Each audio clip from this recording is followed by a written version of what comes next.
قل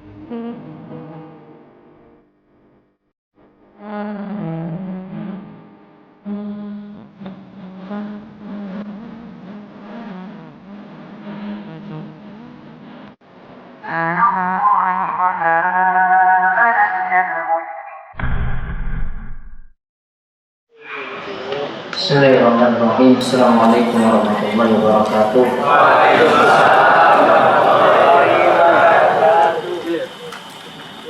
Alhamdulillahirabbil alamin.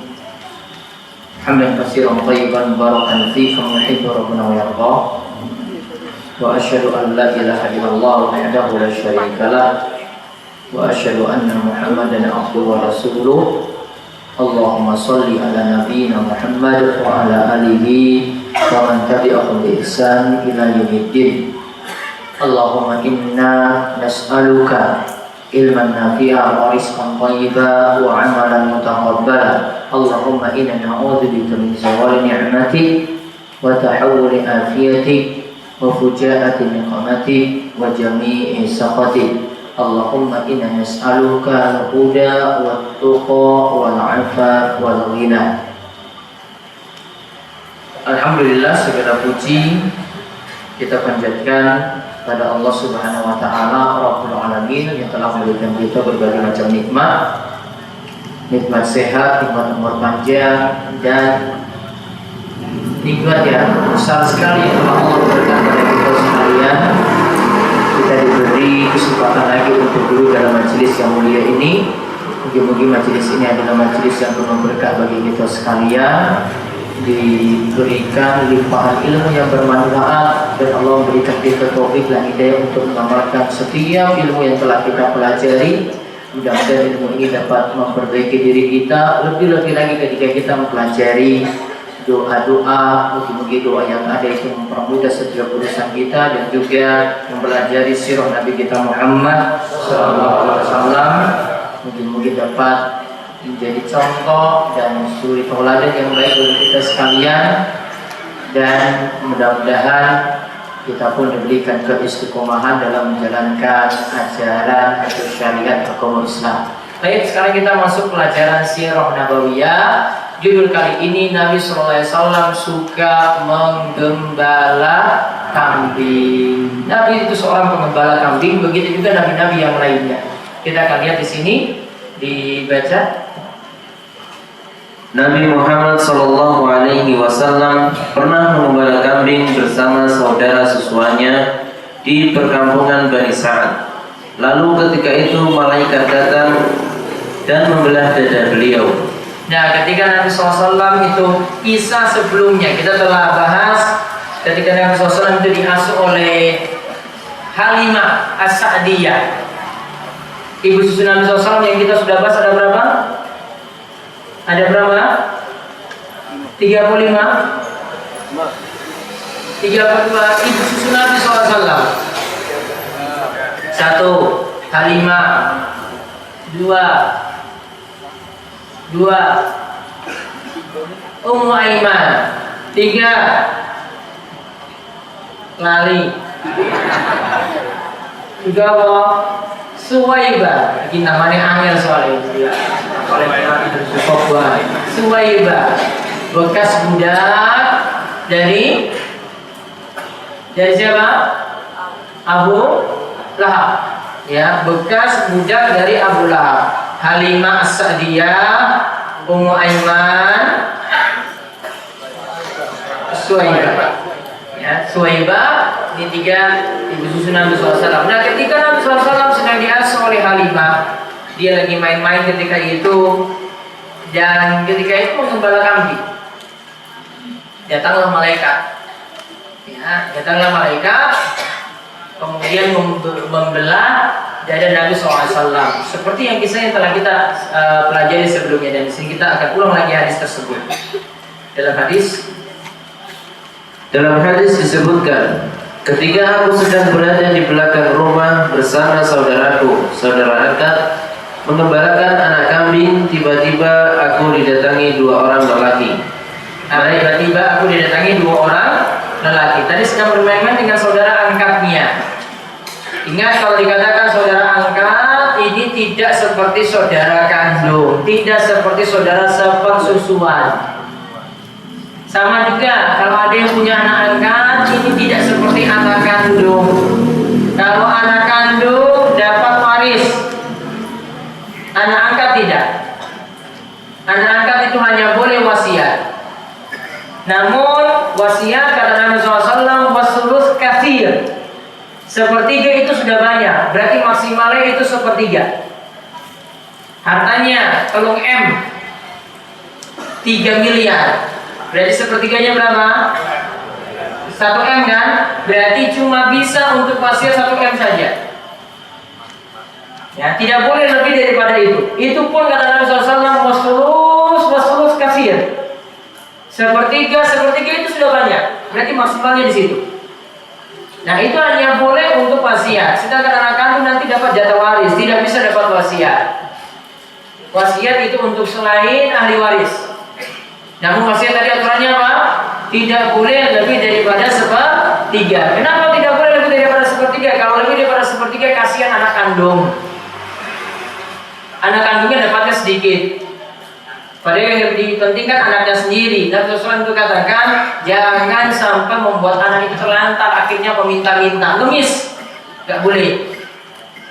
Maka di sini bedakan antara saudara kandung dengan saudara angkat. Bedakan antara anak kandung kalian anak angkat. Terus mereka mengenakan baju putih dengan membawa baskom yang terbuat dari emas penuh dengan es. Tadi baskomnya saja terbuat saking emas. Allah alam ini pembahasannya seperti apa? Intinya asalnya baskom, wadah, gelas, piring, sendok itu tidak boleh terbuat dari emas. Ya ini mungkin cerita lain atau sebelum wahyu itu atau ada cerita yang lain tentang hal ini.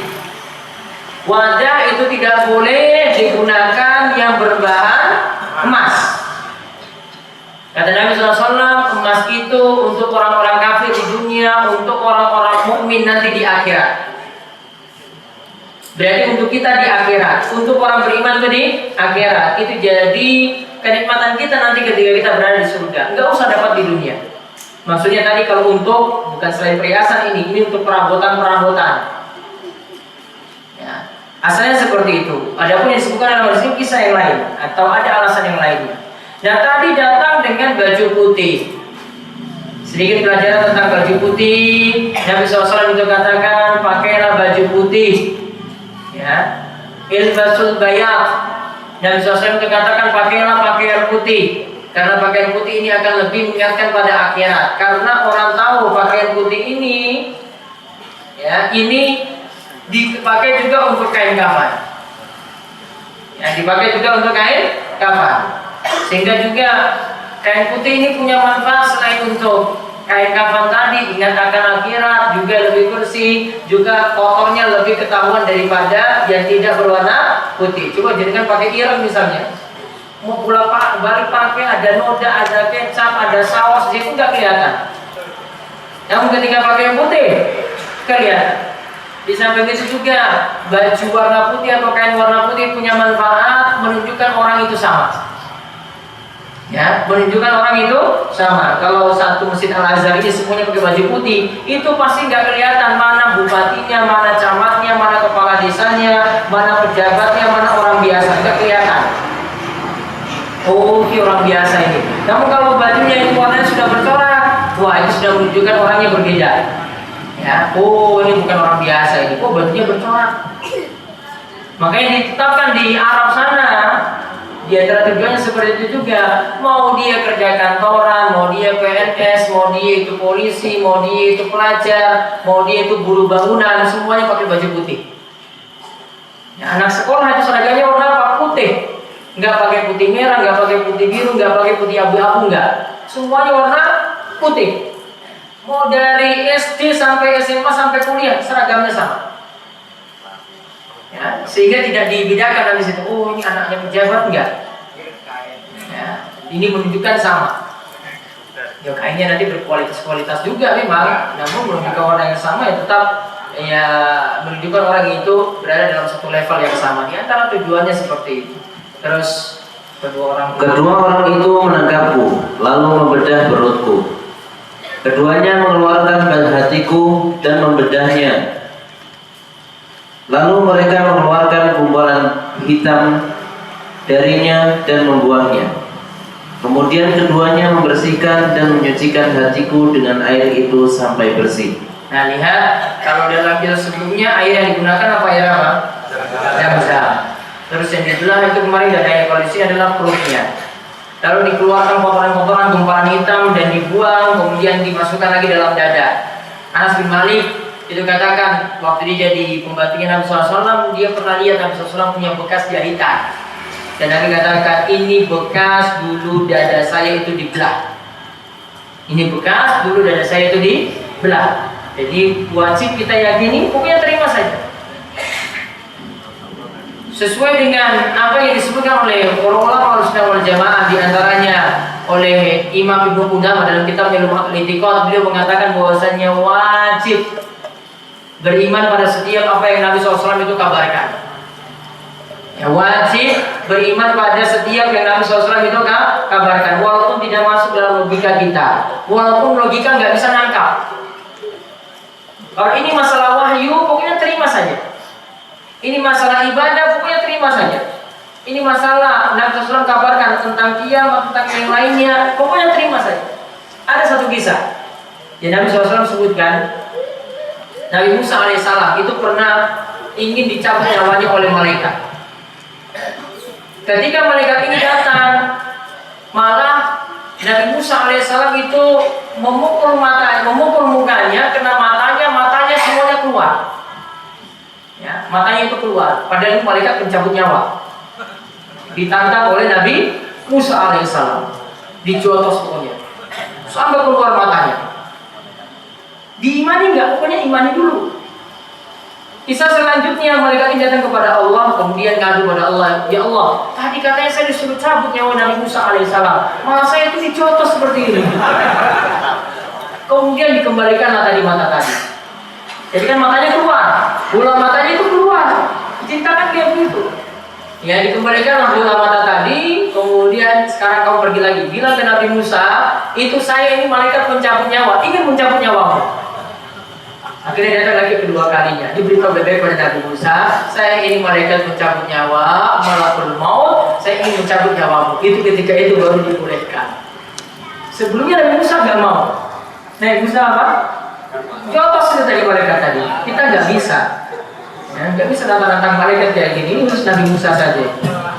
Kisah ini wajib diimani nggak? Wajib diimani. Nggak usah sampai cerita-ceritanya wah itu nggak benar kayak begitu. Pokoknya diimani saja. Ini disebut oleh Ibnu Qudamah ketika membawakan tadi tentang perihal setiap kabar atau berita atau cerita dari Nabi SAW, pokoknya imani. Kita terima saja seperti sudah dapat pahala. Sama seperti ini, dada Nabi SAW dibelah. Yakini enggak? Sudah yakini saja. Kalau logika kita nggak masuk, punya sudahlah, ceritanya itu ada. Nabi SAW nggak mungkin bohong, Nabi SAW nggak mungkin dusta. Kalau logika saya nggak masuk, oh berarti logika saya yang salah. Ya, kadang kalau kita itu matematik saja itu biasanya keliru-keliru. Ini mau nantang-nantang Nabi SAW dalam masalah wahyu lagi nggak bisa. Logika kita nggak bisa nyampe. Sehingga untuk kali ini sudah sami'na wa ata'na. Saya dengar taat, itu berita dari Kanjeng Nabi sudah saya patuhi. Itu berita dari Kanjeng Nabi SAW saya benarkan. Inilah konsekuensi kata para ulama dari kita bersyahadat anna Muhammad Rasulullah. Nabi Muhammad itu utusan Allah. Kalau Nabi Muhammad SAW utusan Allah, tidak boleh didustakan. Setiap berita yang beliau bawa itu wajib untuk diimani. Ada yang masuk lagi kita atau tidak. Ada yang merupakan perkara gaib, ada yang merupakan perkara masa akan datang, diimani saja. Nabi SAW beritahu nanti di akhir zaman ada yang namanya Dajjal. Dajjal itu matanya buta sebelah. Di antara dua matanya ada tulisan kafaro, kafir. Nanti akan mengitari seluruh dunia kecuali Mekah dan Madinah. Berarti mampir juga di Wonosari sini. Ini gimana ya? Imani kan? Seluruh tempat di muka bumi akan dijelajahi oleh Dajjal. Dajjal cari pengikut. Kecuali apa? Mekah dan Madinah, dua tempat saja ini. Mau Arak, mau Karangrejo, mau Wonosari, semuanya dapat. Diimani enggak? Diimani.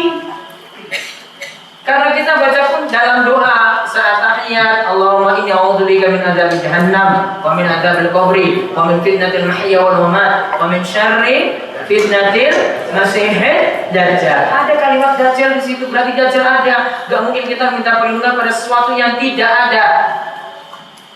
Pasti ini sesuatu yang ada, diimani. Dajjal itu nanti ada pengikutnya, itu paling banyak itu dari orang Yahudi, paling banyak itu ibu-ibu yang jadi pengikut Dajjal. Nabi SAW bilang kayak gitu, imani nggak? Ya pokoknya imani. Orang Yahudi dan tadi orang wanita banyak terfitnah dengan Dajjal. Soalnya kalau ibu lihat sesuatu yang kayak gini, oh iya ya, akhirnya percaya. Karena Dajjal itu kita pun nggak bisa jamin iman kita. Gak ada yang bisa jamin imannya nanti ketika ketemu Dajjal. Dajjal itu bisa turunkan hujan, bisa tumbuhkan tanaman, bisa hidupkan orang yang mati, bisa matikan orang yang hidup. Semua kelakuan seperti yang Allah lakukan dia bisa lakukan dengan izin Allah. Kalau kita imannya gak kuat, sudah otomatis jadi pengikutnya Dajjal. Berarti Dajjal diimani tidak, ini perkara gaib, ini khobar dari Nabi, berita dari Nabi, pokoknya diimani. Sama seperti kisah ini pembelahan dada Nabi SAW. Jin kita nggak pernah lihat, ya. Kecuali kalau ada orang yang punya, karena dia kemasukan jin di situ, akhirnya bisa menerawang indigo misalnya, anak indigo, ya. Ini beda. Ini butuh dirupiah sendiri. Namun asalnya jin tidak bisa terlihat. Kelakuan jin misalnya apa yang dikabarkan oleh Nabi SAW, kalau azan maka setan itu akan terbirit-birit lari dari masjid yang dikumandangkan azan tadi, sampai nanti dia keluarkan kentut-kentutnya itu ingin menyanyi suara azan tadi, supaya kentutnya itu nyanyi suara azan sehingga azannya nggak terdengar.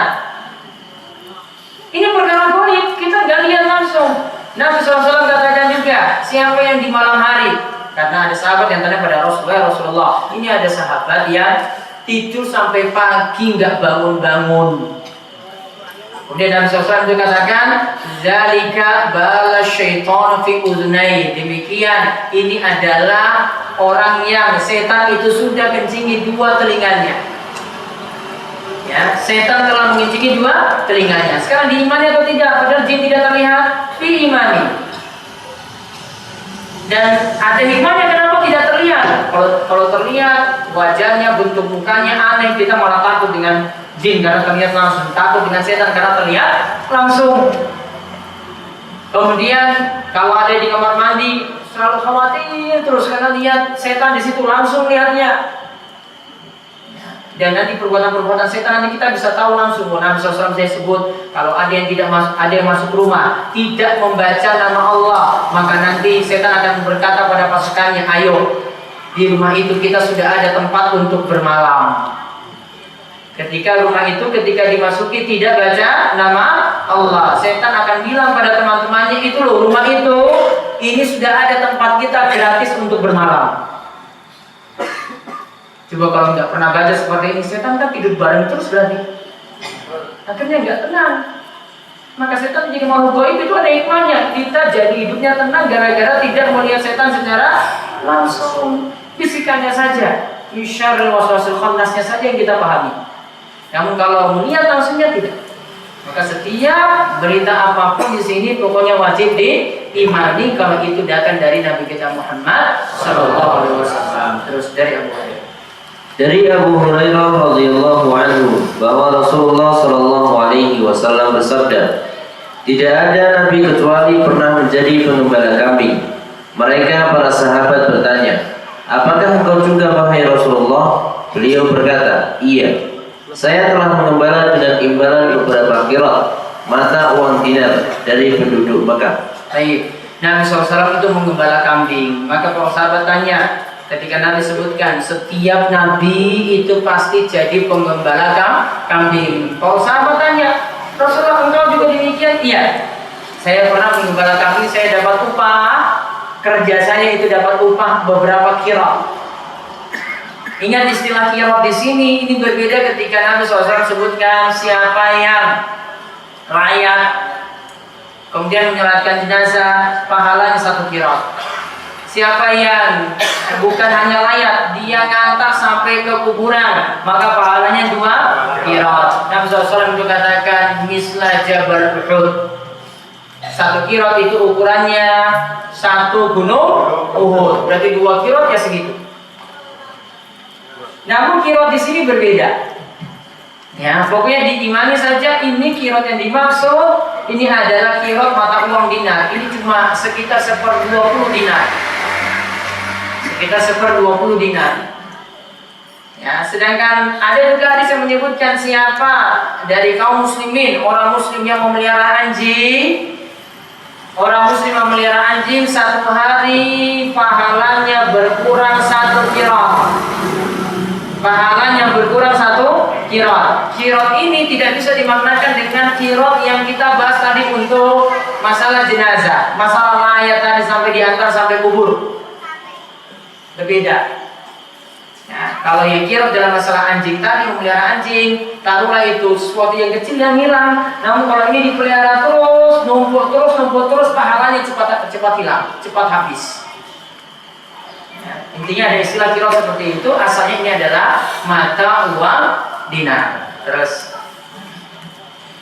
Nabi lain yang menjadi pengembala kambing adalah Nabi Musa alaihissalam, sebagaimana disebutkan dalam ayat yang artinya Musa berkata, ini adalah tongkatku, aku berteriakkan padanya dan aku pukul daun dengannya untuk kambingku, dan bagiku ada lagi keperluan yang lain padanya. Qala hiya 'asaya atawakkau 'alaiha wa ahushu biha ala ghanami wa liya fiha ma'arib ukhra. Itu disebutkan dan aku pukul daun dengannya untuk kambingku. Nabi Musa AS memberi makan kambing. Berarti menunjukkan bahwa Nabi Musa AS itu juga mengembala kambing. Sekarang lihat faedah dari Nabi SAW menjadi penggembala kambing. Ini kurang G1. Terus kenapa sampai para nabi menjadi penggembala kambing? Ibnu Hajar menyebutkan bahwa hikmah di balik penggembalaan kambing sebelum masa kenabian tiba adalah agar mereka terbiasa mengatur kambing yang nanti dengan sendirinya akan terbiasa menangani problematika umat manusia. karena kambing untuk diurus itu sulit, wataknya itu nggak sama, pikirannya itu nggak sama. Ya, ada yang mudah diatur, ada yang sulit diatur. Sebelum Nabi SAW diangkat jadi seorang nabi atau rasul, beliau memelihara ini juga untuk mudah nantinya mengatur umat yang ada. Ada yang patuh, ada yang ngeyelan. Ada yang mau taat pada Nabi SAW, ada yang tidak mau taat pada Nabi SAW. Ada yang punya karakter dari penduduk itu, ada yang dari penduduk yang lainnya. Sehingga Nabi SAW punya kebiasaan untuk mengatur orang.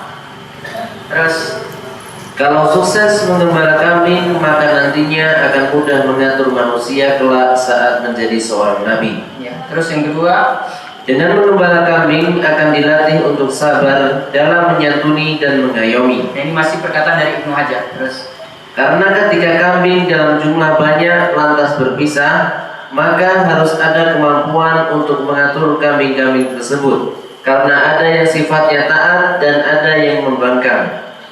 Maka ada pengalaman mengatur orang yang punya tabiat yang berbeda. nah, ada orang punya karakter berbeda, yang ini patuh, yang ini ngeyelan. Ketika jadi pengembala kambing, itu juga sudah diatur seperti itu, sehingga mudah nantinya untuk mengatur orang-orang juga seperti itu. Terus yang ketiga, Menunjukkan sifat tawadhu dari Nabi SAW.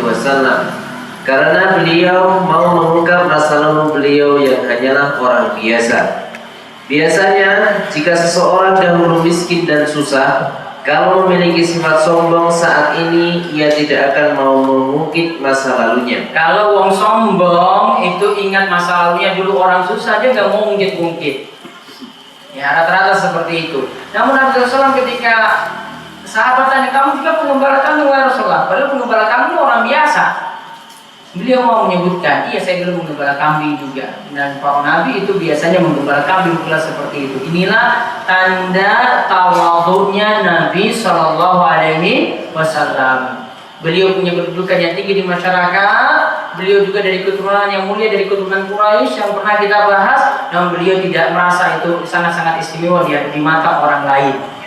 Dengan sahabatnya beliau menganggap seperti biasa, duduk bareng mereka, ngobrol bareng, ya. Dan kadang-kadang seperti itu menunjukkan tawadhu Nabi Shallallahu Alaihi Wasallam. Terus yang keempat, Nabi Shallallahu Alaihi Wasallam menjadi penggembala kambing untuk mengajarkan bahwa seorang dai itu baiknya tidak tergantung pada orang lain. Seorang dai harus punya pekerjaan untuk mendukung nafkah diri dan keluarganya. Karena jika seseorang tergantung kepada orang lain, dakwahnya bisa jadi ada basa-basi.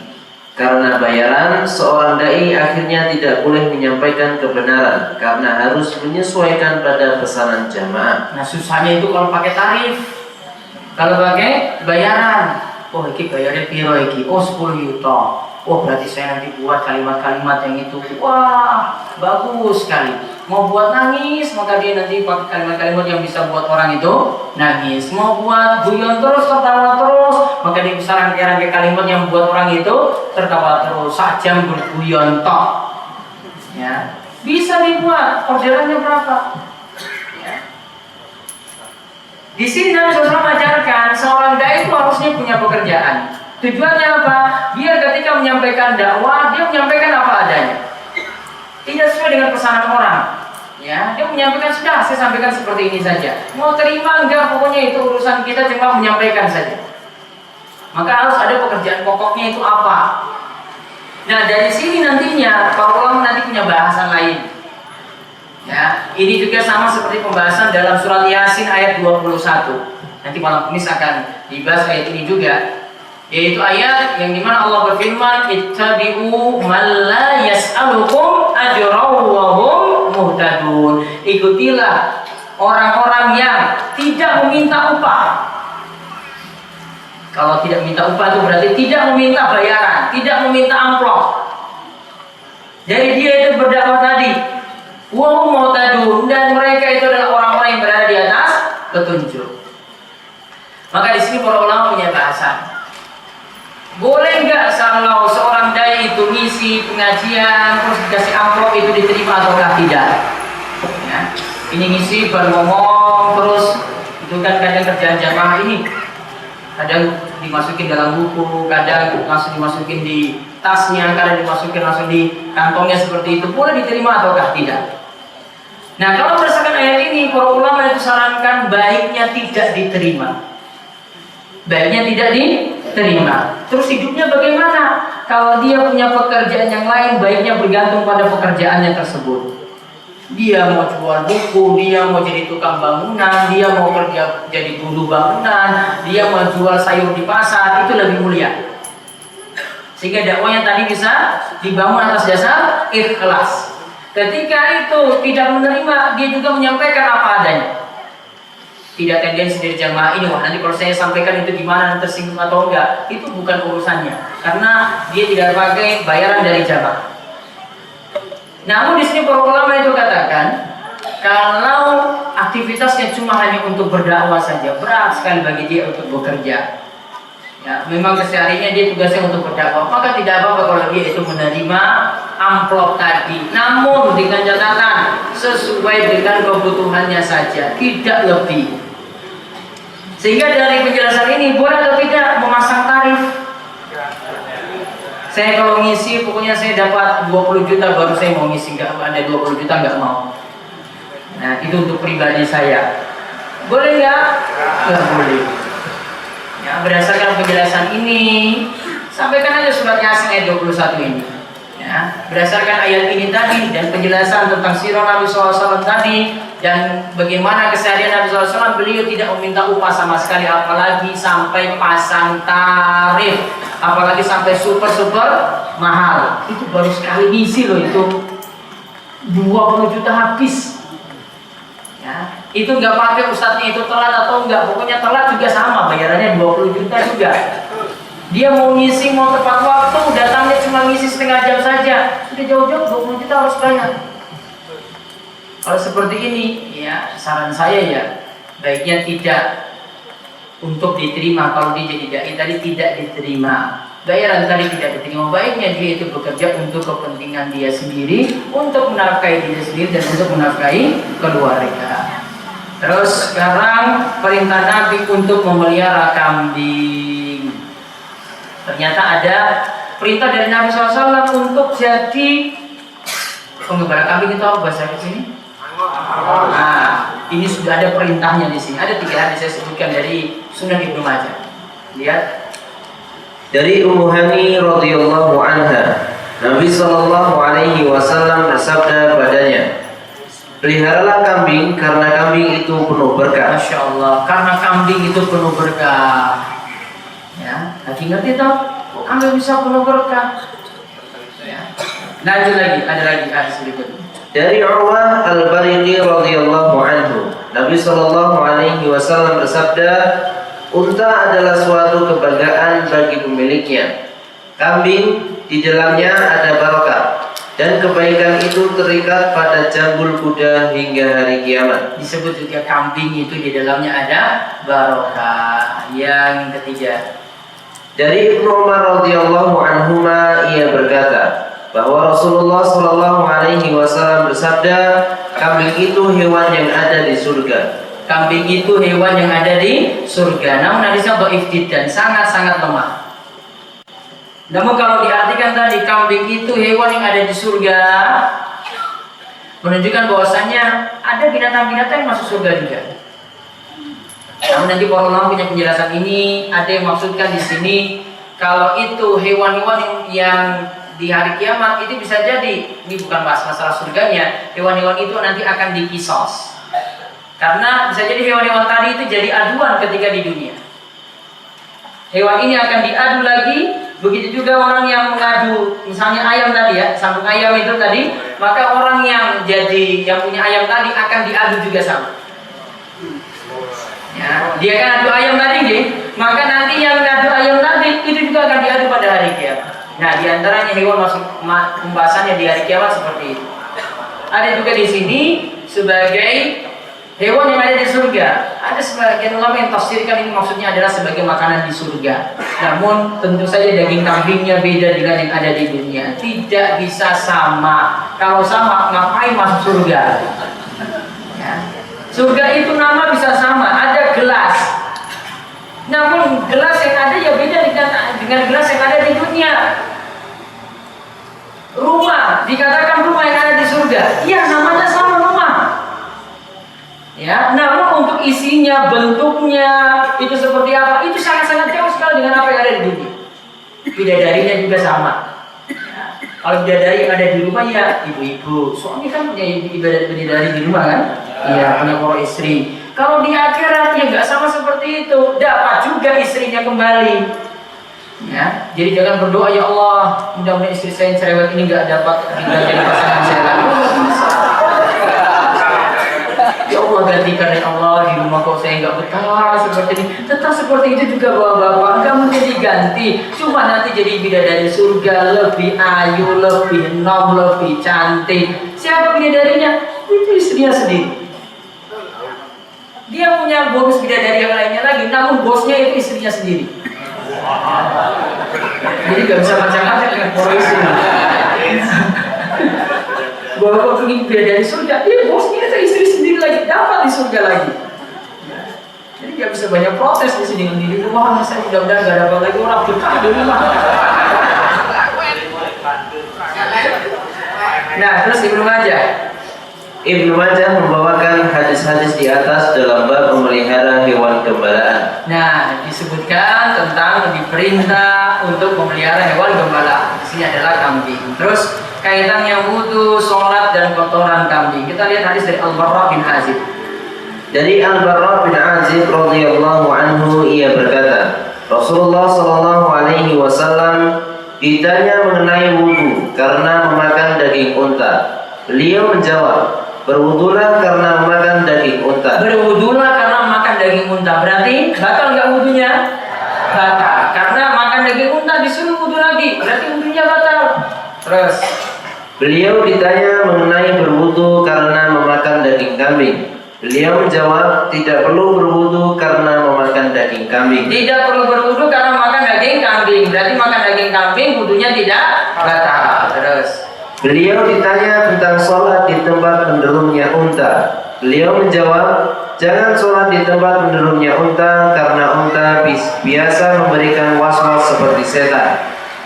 unta itu biasanya dengan suaranya atau gerak-gerakannya itu ganggu orang yang sholat, sehingga Nabi SAW itu larang sholat di tempat menderum atau di kandangnya unta karena mengganggu.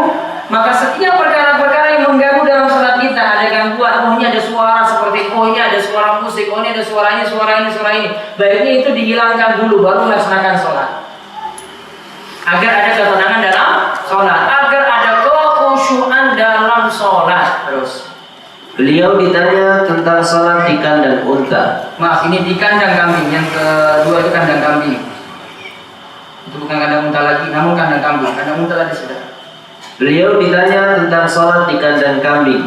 Silakan sholat di kandang kambing. Di sana mendatangkan keberkahan atau ketenangan. Silakan sholat di kandang kambing, di sana mendatangkan keberkahan atau ketenangan. Kita lihat keterangannya.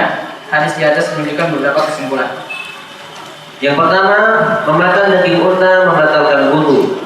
Inilah pendapat dari Imam Ahmad yang menyelisihi mayoritas ulama. Imam Ahmad menyelisih jumhur atau kebanyakan ulama. Memakan daging unta, ia simpulkan itu batal wudunya. Adapun mazhab Syafi'i tidak batal. Ya, adapun mazhab Syafi'i itu tidak batal. Kemudian di sini menunjukkan daging unta kalau boleh dimakan. Namun masalah wudunya saja di sini. Bukan menunjukkan daging unta itu haram, bukan. Namun kalau makan daging unta diperintahkan lagi untuk berwudu. Terus Memakan daging kambing tidak membatalkan wudu. memakan daging kambing tidak membatalkan wudu. Daging ayam batal enggak? Tidak. Daging sapi tidak batal juga. Yang cuma batal daging unta. Terus Dilarang sholat di kandang unta di mana disebut dalam hadis bahwa unta itu dari setan. Maksudnya adalah unta itu beramal seperti amalan setan dan jin, yaitu sering memberikan gangguan pada hati orang yang sholat. karena sering mengganggu, maka dilarang untuk sholat di tempat mendulumnya atau di kandangnya unta. Terus yang keempat, Boleh sholat di kandang kambing. Imam Syafi'i menambahkan kambing mendatangkan ketenangan dan keberkahan.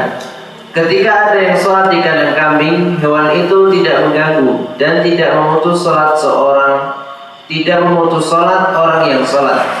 Dalam hadis ditunjukkan bolehnya sholat di kandang kambing dan tidak boleh sholat di kandang unta. Ini yang diringkas dari Aun al-Ma'bud.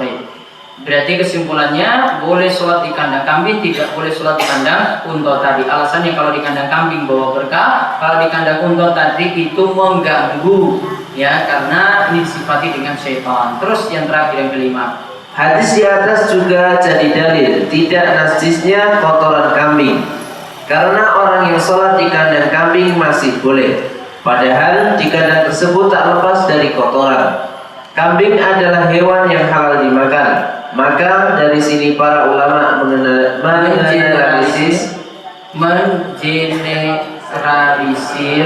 mengeneralisir bahwa kotoran hewan yang halal dimakan itu suci, tidak najis. berarti setiap hewan yang halal dimakan itu dihukumi suci dan tidak najis, seperti kotoran sapi, kotoran kambing, kotoran ayam, dan seterusnya. Ini berbeda dengan mazhab Syafi'i. Kalau dalam mazhab Syafi'i, semua hewan yang halal dimakan dan yang haram dimakan semuanya najis.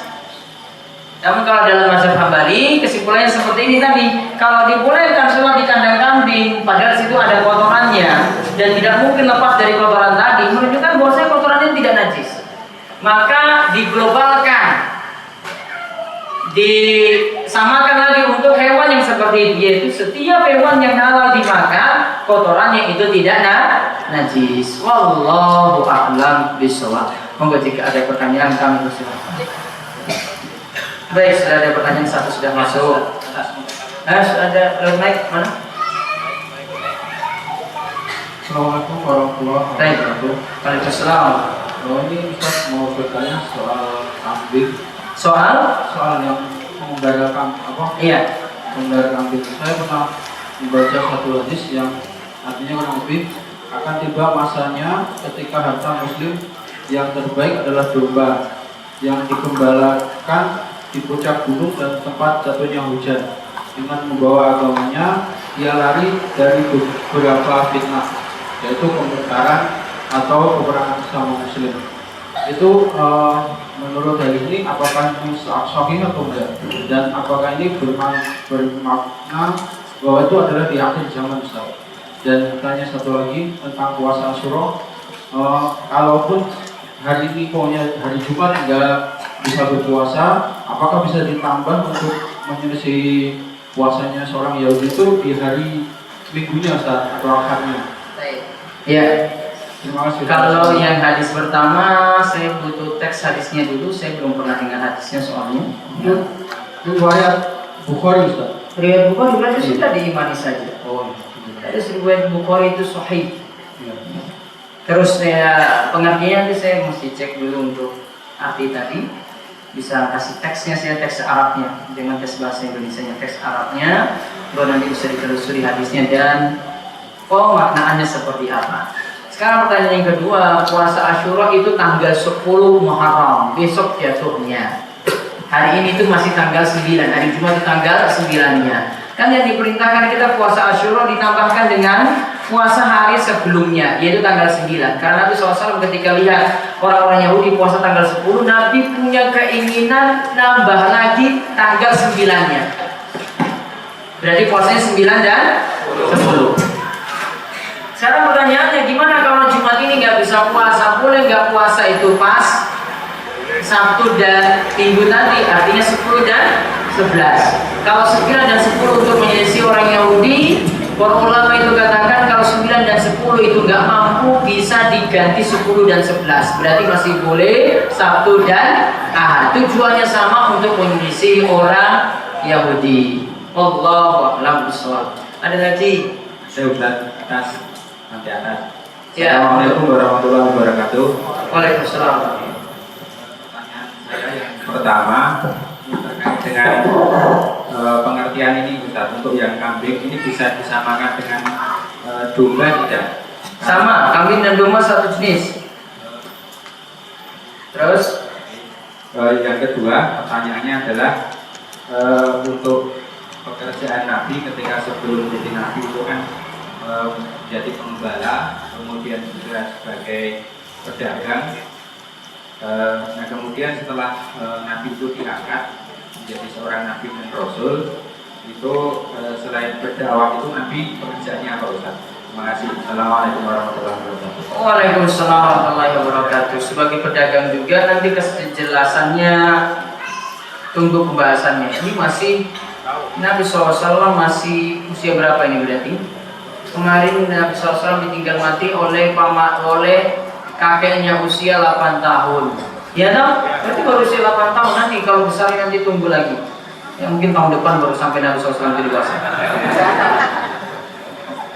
Terus nanti kambing itu sama dengan domba, satu jenis. Ada lagi? Assalamualaikum warahmatullahi wabarakatuh. Waalaikumsalam warahmatullahi wabarakatuh. Ustadz, ini tentang puasa. Iya. Bisa niat puasa antara puasa sunat dan wajib disatukan. Seperti pada bulan Syawal. Iya. Saya puasa Syawal, tapi niatnya sambil membayar utang. Oh, iya. Boleh tidak?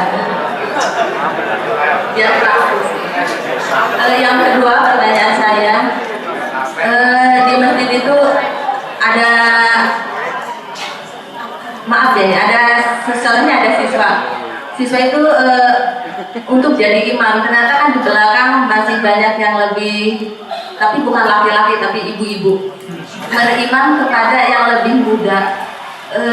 Boleh nggak secara hukum gitu? Jadi yang jadi imam lebih muda. Iya, contohnya siswa sama guru gitu Ustaz. Ternyata yang di depan itu siswanya, gurunya di belakang karena perempuan. Boleh. Ya, Sah. ya Ustaz. Ya, terima kasih. Wassalamualaikum warahmatullahi wabarakatuh. Waalaikumsalam warahmatullahi wabarakatuh. Ibu-ibu sekalian, di sini ada pertanyaan. Kita saya jawab langsung dulu ini. Boleh atau tidak puasa wajib, nyaur, qadha itu digabung dengan puasa sunnah seperti puasa Syawal? Jawabannya tidak boleh. Kaidahnya, Bapak Ibu-ibu, ini kaidahnya gini. Ibadah wajib itu tidak bisa disatukan dengan ibadah sunnah. Tidak bisa diganti cuma dengan ibadah sunnah saja digabung dengan ibadah wajib, jadikan cuma satu amalan. Contoh, saya sama-sama sholat qobliyah subuh itu 2 rakaat, sholat subuhnya juga 2 rakaat. Sudahlah saya karena telat, saya itu niat saja langsung sholat qobliyah subuh dengan sholat subuhnya satu niatan saja, yaitu cukup 2 rakaat saja, tidak dapat. Yang dia dapat nantinya cuma yang wajib saja. Berarti kalau yang di sini puasa nyawa dengan nyawa tadi, berarti yang dapat cuma nyaur saja, qadha saja yang dia dapat. Karena qadha yang wajib ini lebih dimenangkan daripada yang sunnah. Jadi kaidahnya Bapak Ibu-ibu tidak boleh digabung antara ibadah wajib dan ibadah sunnah. Puasa wajib dengan puasa sunnah tidak bisa satu niat, nggak bisa.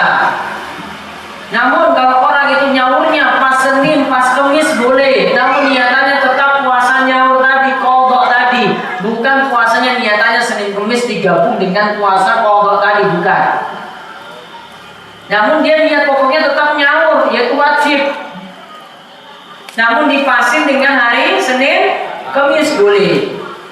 Nah seperti itu sebagai jawaban untuk ibu yang bertanya tadi. Ya Pak, hadis Nabi itu mengatakan begini, la tasihu sholatar rajuli musbilin.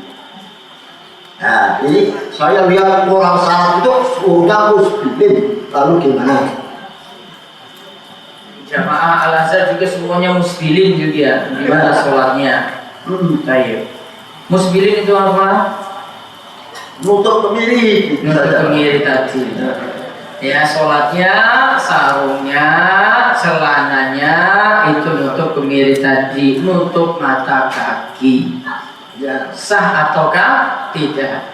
Ada hadis yang disebutkan dalam Riyadhus Shalihin karya Imam Nawawi menyebutkan hadis ini ketika kalau tidak salah di kitab larangan beliau itu bahas. Salah satu larangannya itu adalah ketika membahas isbal, celana di bawah mata kaki atau pakaian di bawah mata kaki, beliau bahas hadis tidak sahnya sholat orang yang sholat dalam keadaan isbal, yaitu sholat dalam keadaan celana atau sarungnya nutup kemiri tadi. Namun tentang hadis ini para ulama berselisih pendapat. Yang tepat hadis ini hadis yang lemah, bukan hadis yang kuat. Kalau ini hadis yang lemah tidak bisa dijadikan dalil.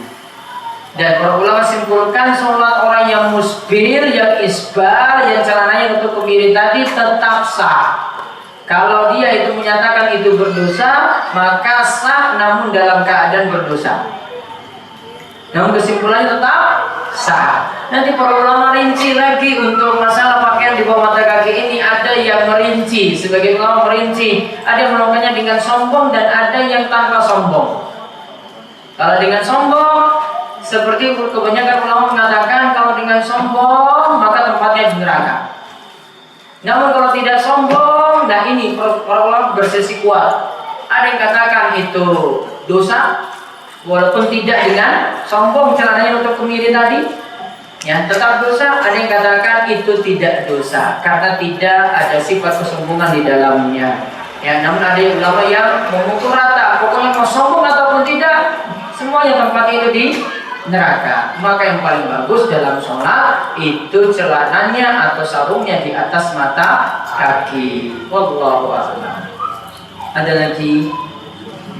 Assalamualaikum warahmatullahi wabarakatuh. Waalaikumsalam warahmatullahi wabarakatuh. Tadi dikatakan hewan yang dimakan halal itu kotorannya tidak haram.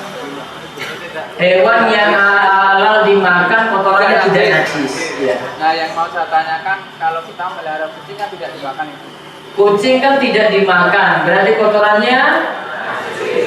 Kucing itu kalau jenengan bunuh kemudian mau dimakan nggak boleh. Ya, itu bukan istilahnya kayak gitu. Ini hewan yang halal dimakan. Ini maksudnya kayak kambing, sapi, ayam, burung, gitu. Itu maksudnya. Bukan masalahnya saya mau bunuh atau tidak. Ya, itu bukan permasalahan saya mau bunuh kucing ini atau tidak, bukan. Andai kucing itu mati, tetap nggak boleh dimakan. Dan kucing ini kesimpulannya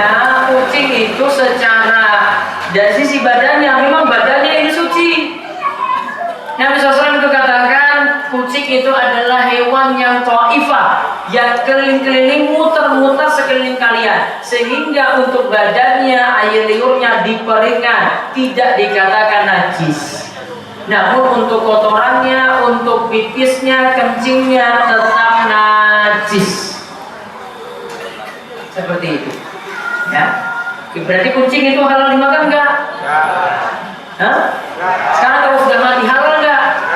Enggak halal, haram. Alasannya apa? Karena kucing itu nanti masuk hewan yang bertaring. Dan taringnya ini digunakan untuk untuk makan mangsanya, untuk menangkap mangsanya. Nah, itu yang dimaksudkan taringnya tadi yang dikatakan bermasalah. Ada lagi? Ada. Iya. Assalamualaikum warahmatullahi wabarakatuh. Waalaikumsalam warahmatullahi wabarakatuh. Ustaz mau nanya, Ya. mengenai keutamaan pertama, kalau pas berada itu kan kita kalau pas lagi bekerja atau mungkin lagi rapat di kantor itu sebaiknya kita berhenti dulu rapatnya atau kegiatan tadi kemudian kita ikut jamaah gitu. Baik. Karena banyak sekali yang ketika acara itu nanggung dan masih memilih untuk ikut rapat dan sebagainya. Masih bisa sholat berjamaah berikutnya enggak? Itu kadang-kadang menyediakan sendiri atau bisa kadang-kadang bisa kadang-kadang enggak. Kalau bisa nanti ditunda dan nanti barengan dengan jamaah yang belum sholat. Jadi masih boleh seperti itu. Nanti pembahasannya itu hukum sholat untuk jamaah kedua.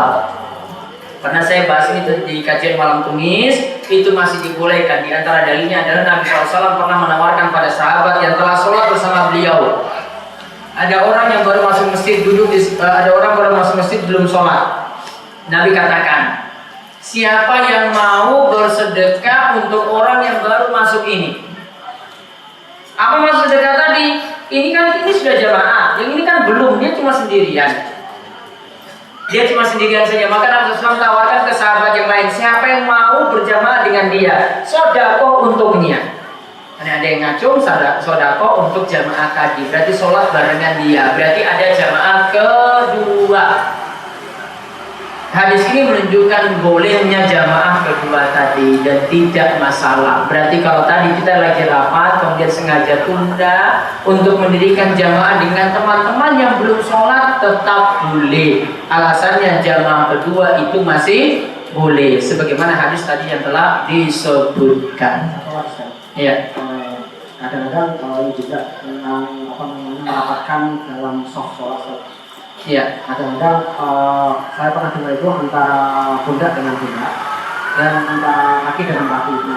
Yang jadi catatan itu kadang kaki itu yang nempel itu hanya ujung jari, bukan di tongkat gitu. Sehingga ketika nanti rakaat kedua nanti kadang bergeser ke tengah, artinya kaki itu nggak apa-apa lagi, tapi kadang-kadang menengah gitu.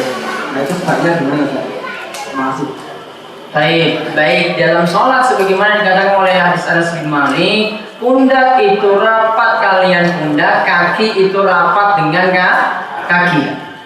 Di sini tidak disebutkan bagaimana dari kakinya, pokoknya pundak rapat dengan pundak, kaki dengan kaki. Maka sebisa mungkin dari awal sholat sampai akhir itu dalam keadaan rapat seperti tadi, pundak rapat dengan pundak, kaki rapat dengan kaki. Ini sesuai dengan tuntunan Nabi SAW. Adapun kalau kita sholat dengan orang yang nggak mau rapatkan, pokoknya usahakan rapat dengan dia. Kalau kita makin rapat lagi, dia makin minggir lagi, ya sudah, berarti dia nggak mau dekat-dekat kita. Ya pokoknya kita berusaha saja mau rapat dengan dia. Karena ada yang kita geser, dia tambah geser lagi. Oh sudah, berarti dia sudah alergi dengan kita. Ya sudah, sholat apa adanya saja. Tanggung jawab masing-masing nantinya. Wallahu a'lam. Baik, saya jawab dulu yang ada di kertas. Bagaimana pandangan Ustaz tentang rokok dan merokok? Rokok itu masuk dalam sesuatu yang bukan thayyib. Tadi di awal kita bahas apa? Rizki yang thayyib. Thayyib itu apa thayyib? Halal. Buktinya itu tidak thayyib, padahal kita diperintahkan uhilla al-yawma uhilla lakum thayyiban. Bukan nanti surat Al-Maidah ayat 5. Dihalalkan bagi kalian yang thayyib, yang halal-halal. Mau tahu tanda rokok itu tidak thayyib?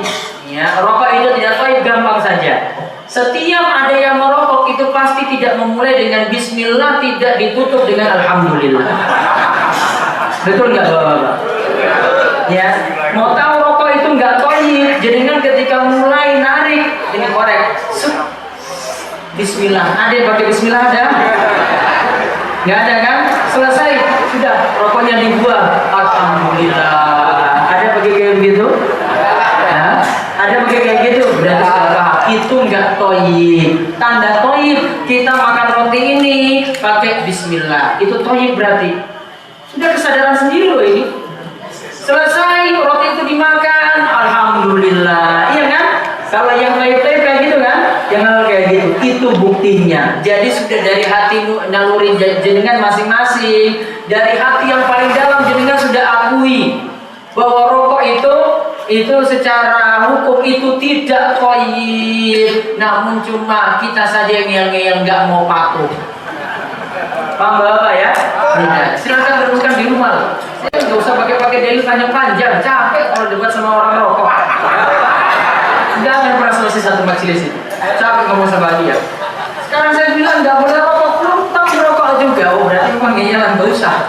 Ya, betul dia perlu sadar sendiri itu saya mau tinggalkan seperti itu. Nah di sini tanya lagi, gimana sikap istri terhadap suami yang jadi perokok berat? Ibu banyak doakan saja Bu, seperti itu. Saya nggak sarankan minta cerai itu. Kalau kasusnya itu harus diselesaikan dengan perceraian, sudah berarti banyak perceraian di Gunung Kidul, makin meningkat lagi. Ya, tinggal nasihati pelan-pelan. Namun katakan pada suami, rokok itu nggak bisa dikurangi, yang ada diberhentikan. Ya, tidak diberhentikan. Ya, tidak bisa katakan dikurangi. Kalau katakan dikurangi, cuma dia kurangi waktunya saja, tapi nanti rokok jalan terus. Ya, jadi nggak bisa dikurangi, yang ada di stop, nggak boleh merokok lagi, itu baru bisa. Nggak bisa kita katakan dikurangi. Wallahu a'lam. Saya sejak nikah udah menyuruh istri saya untuk menjalankan sholat, tapi belum mau. Pertanyaanku, minggu kemarin, apakah berhubungan dengan istri yang tidak menjalankan sholat itu haram? Tolong jawaban Pak Ustadz supaya saya tidak ada keraguan-raguan. Sebab saya mendengar kajian di TV radio itu katanya haram. Ini loh, ini ya, katanya haram jika berhubungan dengan istri yang tidak menjalankan sholat. Iya, itu teorinya seperti itu Pak. Memang teorinya kayak gitu. Teorinya itu apa? Suami atau istri yang tidak sholat itu kafir. Ya kan? Kalau kafir berarti kalau ini hubungannya dengan orang kafir sudah tidak sah lagi. Kalau mau dikatakan itu bukan cerai lagi, langsung saya dan kamu selesai. Tidak ada istilah cerai untuk ini kalau pembahasannya seperti itu. Ya, yang ada itu fasad. Langsung selesai, putus. Gak ada pakai istilah talak 3, gak ada pakai istilah khulu, gugat cerai, gak ada. Tidak mati main istilah itu, selesai langsung. Dikarenakan yang satu itu beriman, yang satu itu kafir, maka tidak lagi sah nikahnya. Ini teorinya. Sekarang mau praktekkan kayak begini. Mau praktekkan? Sudah, saya patokan seperti ini tadi. Sudah. Ini yang tanya ini tadi. Sudah pulang kalau gitu. Ceraikan istri aja kalau gitu, selesai kan? Sudah, cari istri yang baru. Berani seperti ini. Berani Bapak? Silahkan mikir sendiri. Ini kan jadi kurang manfaat. Dia belum tentu ganti lagi dapat istri yang lebih baik lagi. Belum tentu. Ini mumpung istrinya seperti ini, jadi lahan untuk dakwah. Ambil kesempatan. Wah kok sulit sekali ya. Sulit seperti itu yang dapat pahala banyak. Kalau malah biasa-biasa saja ya sudah nggak dapat pahala besar lagi kan. Ini mumpung ini istri saya ini sulit sekali diomongin. Pakai jilbab tuh angel, di konsolat juga angel, macam-macam seperti itu berat. Malah banyak tantangan, itu malah makin bagus, pahalanya makin besar. Ambil hikmahnya seperti itu, maka tugasnya untuk dakwah terus. Bagaimana hukumnya menolak ajakan suami berhubungan dikarenakan istri sedang hamil muda? Ditakutkan terjadi apa-apa dengan bayinya. Kalau terjadi apa-apa ya sudah, nggak masalah, ditolak.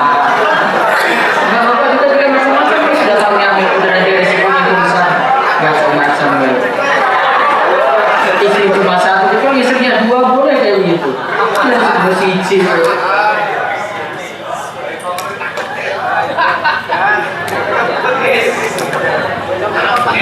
Bolehkah membagi harta warisan ketika orang tua masih hidup? Kalau niatannya itu untuk waris, maka itu dihukumi waris walaupun dibaginya selama orang tua masih hidup. Karena tergantung niatan. Maka kalau yang berlaku nantinya, kalau ini dianggap waris, berarti pakai hukum waris. Laki-laki dapat 2 kali jatah dari perempuan. Sahkah pernikahan anak hasil zina yang dinikahkan oleh wali bapak zinanya? Anak hasil zina maka tidak boleh dinikahkan oleh bapak biologisnya. Yang boleh apa? Diserahkan kepada wali hakim. Tidak ada nikah kecuali dengan wali. Kecuali tadi ya, kalau tidak punya wali maka diserahkan kepada wali hakim. Jadi solusinya seperti itu. Ini baru aman. Saya seorang suami sebagai tulang punggung keluarga. Saya hanyalah seorang yang berpendidikan rendah. Hanya berpendidikan rendah tamatan SD. Saya kerja di tempat orang, yaitu jualan patung, alat-alat musik, gambar makhluk bernyawa, juga pakaian miniatur. Ya. Oh, pakaian bikini dan lain-lain. Setelah mengenal sunnah, saya keluar dari pekerjaan itu dan kerja serabutan. Kadang buruh di ladang, di proyek, di pekerjaan besar lainnya, tapi pekerjaan itu tidak tentu. Kadang seminggu, kerja sebulan, nganggur, akhirnya beban hidup terasa sangat berat sekali karena tidak ada pemasukan. Akhirnya dengan terpaksa saya kembali kerja lagi di tempat itu lagi sampai sekarang. Berarti kembali lagi ke pekerjaan yang bermasalah. Bapak ibu, ini namanya ujian. Ketika seseorang itu diuji dengan pekerjaan yang haram, dia nanti diuji bagaimana mau keluar dari yang haram ini. Ketika dia keluar dari yang haram, diuji di situ dia mau bertahan nggak? Sekarang menempuh pekerjaan yang halal namun susah. Gajinya pas-pasan, kerjanya serabutan, gajinya nggak mesti ada. Ini kembali diuji lagi. Maka Allah akan uji lagi, dia mau bertahan berapa lama. Ketika ini dia mampu untuk bertahan, nanti Allah akan ganti dengan yang lebih baik. Mungkin ini sudah nggak sabar lagi. Maka dia akhirnya kembali lagi ke pekerjaan yang lama tadi, ke pekerjaan yang bermasalah. Solusi saya banyak-banyak taubat, banyak-banyak istighfar, banyak-banyak minta ampun pada Allah Subhanahu wa taala. Kemudian yang kedua, tinggalkan pekerjaan yang haram tadi. Kata Nabi SAW, siapa yang meninggalkan sesuatu karena Allah, maka nanti Allah akan ganti dengan sesuatu yang lebih baik. Ingat janji Allah ini baik-baik. Siapa yang meninggalkan sesuatu karena Allah, maka Allah akan ganti dengan sesuatu yang lebih baik. Dia tinggalkan pekerjaan ini, walaupun tadi kerjanya serabutan. Ya, coba sabar dalam hal ini, atau tolong bisa berpikir bagaimana bisa bisnis yang halal. Ya, bagaimana bisa bisnis yang halal? Mungkin Allah nanti bukakan pintu rezeki yang banyak. Awal bangun bisnis memang awalnya susah-susah, namun setelah itu stabil, lama-lama nanti bisnisnya jalan dengan mudah. Asalkan mau sabar. Solusinya di sini cuma satu saja, yaitu sabar, dan mau sabar juga untuk tinggalkan yang haram tadi. Mungkin Allah berikan jalan keluar. Saya umurnya sudah sepuh. Apa ya?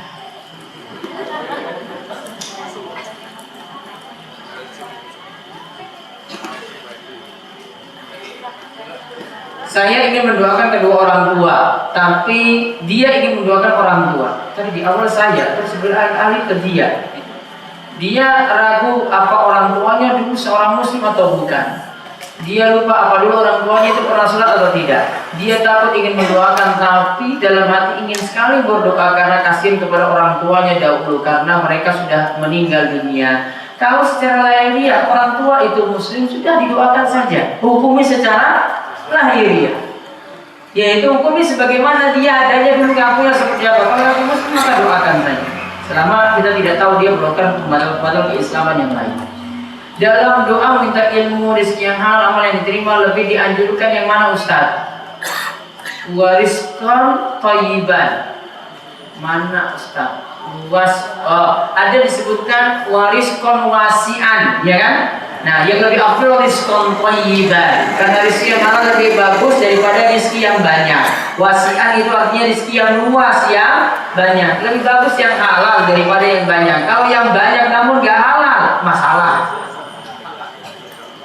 Saat khutbah Jumat ketika khatib duduk di antara dua khutbah, saya sering melihat ada jamaah baca sesuatu sambil mengangkat kedua tangan. Apa yang dibaca ketika itu? Menurut sebagian ulama, ketika imam itu duduk di antara dua khutbah tadi dianjurkan untuk berdoa. Ada hadis tentang masalah ini.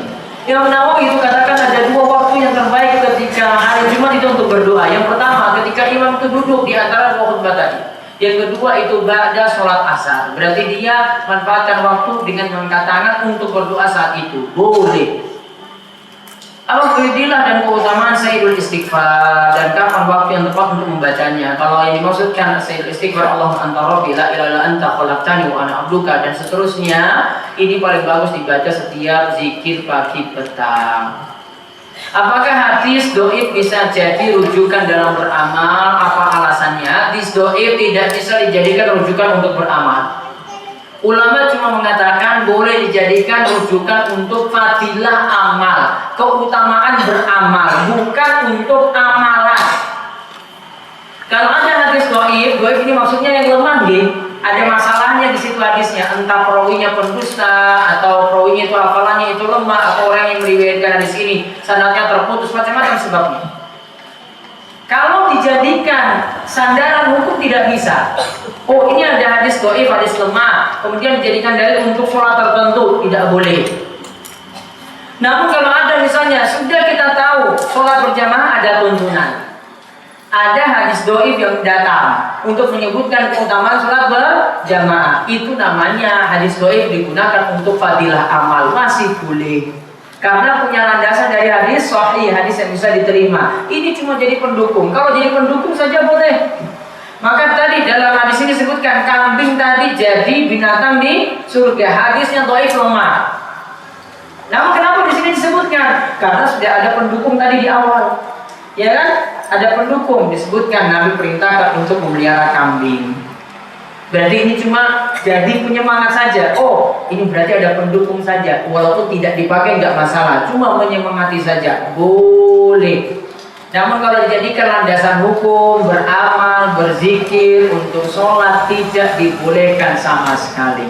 Wallahu a'lam bishawab. Di kemauan untuk pembahasan kita malam hari ini, mungkin manfaat dan insya Allah kita akan kaji lagi untuk pembahasan berikutnya masih tentang sirah Nabi. Berikutnya Nabi SAW bersama seorang pendeta, ya itu nanti ada kisah untuk kesempatan berikutnya insya Allah. Itu saja yang kita bahas untuk malam hari ini. Mudah-mudahan bermanfaat, kita dibekali ilmu dan diberi taufik untuk beramal soleh dan kita senantiasa diberikan keistiqomahan. Apapun nanti keadaannya, kalau hujan tetap ada kajian di Karangreja seperti biasa, sebagaimana di Warak juga tetap ada kajian. Kecuali nanti ada sesuatu baru nanti kita sampaikan. Namun asalnya tetap ada, apalagi cuma krimi saja, tetap berangkat untuk kajian di Karangreja. Ya, karena kajian tetap disiapkan terus, tetap ada di sini. Demikian kita tutup kalian doa kepada majelis. Monggo. Subhanallah wa bihamdika, asyhadu an la ilaha illa anta, astaghfiruka wa atubu ilaik. Assalamualaikum warahmatullahi wabarakatuh.